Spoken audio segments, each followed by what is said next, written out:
विद्यार्थी मित्रो, आज आपण गणित भाग 1 मधील प्रकरण दुसरे वास्तव संख्या हे अभ्यासणार आहोत. या प्रकरणामध्ये परिमेय संख्यांचे गुणधर्म, अपरिमेय संख्यांचे गुणधर्म, करणी, वर्गकरणीची तुलना, वर्गकरणीवरील क्रिया, वर्गकरणींचे परिमेयकरण हे इथं या पाठामध्ये अभ्यासणार आहोत.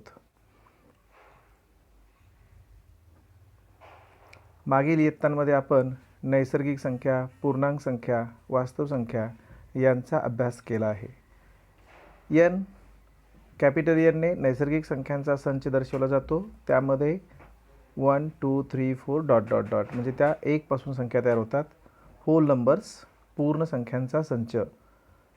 हा संच जो आहे त्याच्यात फक्त 0 दिला की 0 पासून सुरू होणारा जो संच आहे 0 1 2 3 4 डॉट डॉट या संख्या संचाला आपण पूर्ण संख्यांचा संच म्हणतो. इंटिगर्स पूर्णांक संख्यांचा संच. इंटिगर्समध्ये 0 1 2 3 डॉट डॉट डॉट म्हणजेच 1 2 3 धन पूर्णांक, -1 -2 -3 डॉट डॉट डॉट ऋण पूर्णांक आणि 0 मिळून पूर्णांक संख्यांचा संच तयार होतो. परिमेय संख्यांचा संच कॅपिटल क्यू या अक्षराने दर्शवला जातो. त्याचे नेमके घटक कुठले आहेत हे न दर्शवता त्या ठिकाणी त्याची व्याख्या दिलेली आहे. P/Q या स्वरूपामध्ये असणारा संच आणि P आणि Q हे जे दोन घटक आहेत हे इंटिजर्समधले आहेत, पूर्णांक संख्या संचामधील. म्हणजे याच्यातला कोणताही अंक या ठिकाणी P आणि Qसाठी घेऊ शकतो. फक्त एक अट अशी आहे की छेद Q जो आहे हा 0 नसावा. म्हणजे याचा अर्थ या ठिकाणी आपण यातला कोणताही अंक, समजा मी 1 घेतला अंशस्थानी, छेदस्थानी 0 घेतला, तर हा पूर्णांक संख्यांचा अपरिमेय संख्यांचा संच होणार नाही. मात्र 0 व्यतिरिक्त या ठिकाणी -1 -2 1 2 dot dot dot dot dot dot यापैकी कोणतीही संख्या छेदस्थानी घेतली, अंशस्थानी तुम्ही 0 घेऊ शकतात, 1 घेऊ शकतो, 2 घेऊ शकतो किंवा याच्यातला कोणताही अंक आपण घेऊ शकतो. अशा संख्या संचाला आपण Q असे म्हणतो. पुढे वास्तव संख्यांचा संच. वास्तव संख्यांचा संचामध्ये परिमेय संख्यांचा संच आणि अपरिमेय संख्यांचा संच. अर्थात परिमेय संख्यांचा संच Q ने दर्शवतात, अपरिमेय संख्यांचा संच Q' ने दर्शवला जातो. फॉर एक्झाम्पल वर्गमुचिन्हात 2, वर्गमुचिन्हात 3 किंवा 0.01001 0001 डॉट डॉट डॉट अशा प्रकारच्या सर्व संख्यांना आपण अपरिमेय संख्या म्हणतो. तर परिमेय आणि अपरिमेय संख्या मिळून जो संख्या संच तयार होतो त्याला वास्तव संख्यांचा संच असं म्हटलं जातं आणि त्या नेहमी कॅपिटल R या चिन्हाने दर्शवल्या जातात. यांच्यातला सहसंबंध आपल्या लक्षात आला पाहिजेत. सहसंबंध काय असतो या ठिकाणी दर्शवलेला आहे. तर कॅपिटल N हा संच होल नंबर W या संचाचा उपसंच असतो. N हा W या संचाचा उपसंच असतो. तर W हा I या संचाचा उपसंच असतो. I हा परिमेय संख्या संचांचा उपसंच असतो आणि परिमेय संख्या संच हा वास्तव संख्या संचांचा उपसंच असतो. हा क्रमसंबंध या ठिकाणी लक्षात ठेवणं गरजेचं आहे. आता पुढचा भाग त्याच्यातला परिमेय संख्यामधील क्रमसंबंध. समजा P/Q आणि R/S या दोन कोणत्याही परिमेय संख्या असतील आणि जर PS म्हणजे पहिल्याचा अंश आणि दुसऱ्याचा छेद यांचा गुणाकार हा QR, Q आणि हा इथला R यांच्या गुणाकारा एवढा जर असेल तर हे ह्या दोन्ही परिमेय संख्या समान असतात. हा पहिला गुणधर्म लक्षात ठेवायचा आहे. फॉर एक्झाम्पल 2/3 या ठिकाणी दिलं तुम्हाला. त्यानंतर इथं 6/9 दिलं. ह्या दोन परिमेय संख्या समान आहेत का असं जर विचारलं तर आपण प्रथम 2 गुणिले 9 हा गुणाकार करा, 9 दुनी 18. त्यानंतर ह्या 3 आणि 6चा गुणाकार, 3 गुणिले 6 बरोबर 18. म्हणजे या ठिकाणी 18 बरोबर 18 ह्या दोन्ही संख्या समान आहेत आणि म्हणून या दोन परिमेय संख्या समान आहेत असं आपण म्हणतो. दुसरा गुणधर्म असा आहे, पी आणि एस या दोन्हींचा गुणाकार केला आणि आर आणि क्यू आणि आरचा गुणाकार केला आणि यांच्यामध्ये जर समजा पी एसचा गुणाकार क्यू आरच्या गुणाकारापेक्षा मोठा असेल तर पी छेद क्यू हे गुणोत्तर आर छेद एसपेक्षा मोठे असतं. त्याचबरोबर तिसरा गुणधर्म, पी एसचा गुणाकार आणि क्यू आरचा गुणाकार यांच्यामध्ये जर पी एसचा गुणाकार क्यू आरच्या गुणाकारापेक्षा कमी असेल तर पी क्यू हा रेशो किंवा पी क्यू ही परिमेय संख्या आर छेद एस या परिमेय संख्येपेक्षा लहान असते. आणि उदाहरण सोडत असताना सुद्धा आपल्याला याच पद्धतीनं सोडवायची आहेत. फॉर एक्झाम्पल आपण एक उदाहरण या ठिकाणी बघू. 7/9 आणि 4/5 या दोन संख्यांमधील क्रमसंबंध शोधा.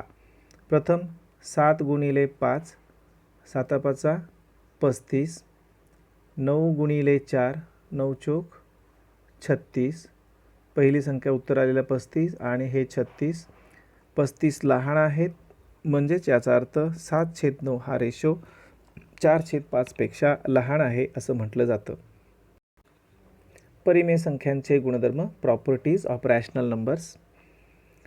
क्रमनिरपेक्षता, साहचर्य, अविकारक आणि व्यस्त हे 4 गुणधर्म या ठिकाणी आहेत. पहिला बेरजेचा गुणधर्म आहे.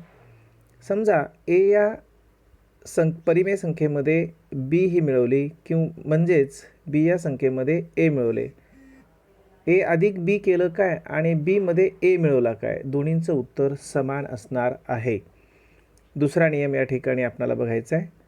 ए प्लस बी कंसामध्ये आहे त्याच्यामध्ये सी मिळवला किंवा ए बाहेर असताना कंसात बी अधिक सी आहे यांची बेरीज केली तरीसुद्धा यांची बेरीज म्हणजे ए आणि बीची बेरीज करून सी मिळवला काय किंवा बी अधिक सी करून त्यामध्ये ए मिळवलं तर दोन्हींचं उत्तर समान येतं. त्यानंतर एमध्ये 0 मिळवला काय किंवा 0मध्ये ए मिळवला तरी पण उत्तर ए येणार. म्हणजे 7 अधिक 0 केलं किंवा 0मध्ये 7 मिळवले तरीसुद्धा उत्तर तुमचं 7च असणार आहे. या ठिकाणी तिसरा गुणधर्म व्यस्त.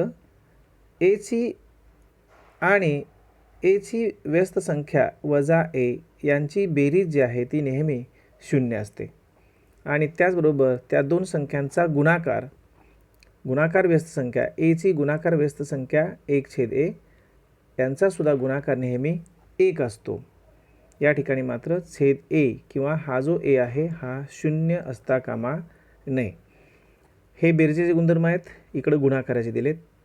गुणाकाराच्या गुणधर्मामध्ये सुद्धा एनं बीला गुणलं काय आणि बीनं एला गुणलं तरीसुद्धा गुणाकार दोन्हींचा समान असतो. या ठिकाणी पहिला बी आणि सीचा गुणाकार करून त्याला नंतर एनं गुणलं, परत ए आणि बीचा गुणाकार करून जर सीनं गुणलं तरीसुद्धा त्यांचा गुणाकार समानच येतो. किंवा एला 1नं गुणा किंवा 1नं एला गुणलं तरी पण उत्तर ए एवढंच असणार आहे. हे या ठिकाणी आपण लक्षात ठेवायचं आहे. कोणत्याही परिमेय संख्येचे दशांश अपूर्णांकी रूप खंडित किंवा अखंड आवर्ती असते. आता खंडित रूप कुठलं आहे आणि अखंड आवर्ती रूप कोणते आहेत हे आपल्याला या ठिकाणी उदाहरणांच्या सहाय्याने बघायचं आहे. 2ला 5ने भागलं तर उत्तर 0.4, वजा 7ला 64 भागलं तर वजा 0.109375 याच्या पुढे भाग जात नाही आहे, बाकी 0 आलेले असणार आहे, करून बघायला हरकत नाही. 101/8 केलं तर 12.625 येतं, भागाकार पूर्ण जातो, बाकी 0 उरते या प्रत्येक गणितामध्ये. म्हणून इथं पुढं ते लिहिलेलं दिसत नाही. 4च्या पुढं परत भाग घालवायची काही गरज नाही कारण बाकी 0 आलेलं आहे. मात्र या 3 उदाहरणामध्ये काळजीपूर्वक बघा. 17/36 केलं तर 0.47222 2चा कंटिन्युअस भाग जातोय म्हणजेच 2 आवर्ती आहेत या ठिकाणी, म्हणून ते लिहित असताना 0.472 2 आवर्ती अशा पद्धतीने वाचायचं आहे. म्हणजे याचा अर्थ 2 हा अंक पुन्हा पुन्हा येणार आहे. 33/26 याचा भागाकार केला तर या ठिकाणी मात्र 269230 हा जो अंकगट आहे याच्यामधला 6 पासून पुढं 7 पर्यंत हा अंकगट पुन्हा या ठिकाणी आपणाला आलेला दिसतो. म्हणजे 7 नंतर पुन्हा कशाचा भाग जाईल, 2चा न जाता तो 6च जाणार आहे. म्हणजे 6 9 2 3 0 7 या पद्धतीनं पुन्हा त्या ठिकाणी भाग जाणार आहे. म्हणजेच हा अंकगट पुन्हा पुन्हा येणार आहे आणि म्हणून या दशांश अपूर्णांकाचं रूपांतर अखंड आवर्ती स्वरूपाचं आहे. त्याचबरोबर तिसरा प्रश्न 56/37 याचा जर भागाकार बघितला आपण तर 513 या ठिकाणी आपणाला दिसतं. तर हा अंकगट जो आहे 513 हाच अंकगट पुन्हा येतो. म्हणून या ठिकाणी 513च्या वरती डोक्यावर आडवी रेष मारलेली आहे. आपल्या लक्षात येतं का बघा, जेव्हा एक अंक पुन्हा पुन्हा आवृत्त होत असतो, आवर्ती येत असतो, तेव्हा तो 2 अंक लिहून त्याच्यावर टिंब द्यायचा आहे. आणि जर एकपेक्षा जास्त संख्या असतील तर मात्र त्या अंकावर किंवा त्या संख्येवर आडवी रेषा आपल्याला द्यायची असते. अखंड आवर्ती दशांश रूपातील परिमेय संख्या P/Q स्वरूपात मांडता येते. आता ती कशी मांडायची आहे, आता ही या पद्धतीचे एक उदाहरण या ठिकाणी तुम्हाला दिलेलं दिसतं. 0.777 ... हा आवर्ती दशांश अपूर्णांक P/Q स्वरूपात लिहा किंवा रूपात लिहा. अर्थातच 0.777 म्हणजेच ते कसं असणार आहे, 0.7 आवर्ती या पद्धतीनं आहे, हे आपल्या लक्षात येतं. समजा सोडवण्याची रीत पहा. समजा x बरोबर 0.777 ... म्हणजेच 0.7 आवर्ती. आता या ठिकाणी 7 दशांश आहेत म्हणून या समीकरणाला दोन्ही बाजूंना, या समीकरणाच्या दोन्ही बाजूंना 10 ने गुणायचं. दशांश आहेत म्हणून 10 ने गुणायचं आहे. मग याला सुद्धा 10 ने गुणा आणि याला सुद्धा 10 ने गुणायचं. याला 10 ने गुणलं तर 10x येईल, याला 10 ने गुणलं तर याच्या पुढची स्टेप बघायला पाहिजे आपण, ही 7.7 म्हणजे 7 आवर्ती जो आहे तो पुढे येईल. त्याच्यानंतर हे समीकरण 1 याला म्हणा, हे समीकरण 2 आहे. समीकरण 2 मधून हे समीकरण 1 वजा करायचं आहे. म्हणजे ह्या 10x मधून हे x वजा केले आणि 7.7 वरून हा 0.7 वजा करायचं आहे. 10x मधून x गेले, 9x राहिले आणि या ठिकाणी यांची वजाबाकी आवर्ती 7 हा जो आहे तो निघून जाईल. 7तून 0 गेले, 7 राहिले आणि मग हा 9x ला गुणिले आहे, तो बरोबर चिन्हाच्या पलीकडे न्या. म्हणजे x ची किंमत 7/9. म्हणजेच तो अपूर्णांक दशांश अपूर्णांक 0.777 हा 7/9 या स्वरूपात लिहिता येतो. तुम्ही याचा भागाकार करून बघायला हरकत नाही. तुम्हाला त्याचं भागाकार केल्यानंतर दशांश अपूर्णांकातलं रूपांतर या पद्धतीनंच निश्चितपणे येईल. ओके. दुसरा एक प्रश्न या ठिकाणी दिलेला दिसतो. 2च प्रश्न या ठिकाणी दिलेले आहेत. हा अंक P/Q या स्वरूपात लिहायचा आहे. प्रथम मगाशी सांगितल्या प्रकारे समजा x बरोबर this means 7.529 529 आवर्ती आहे.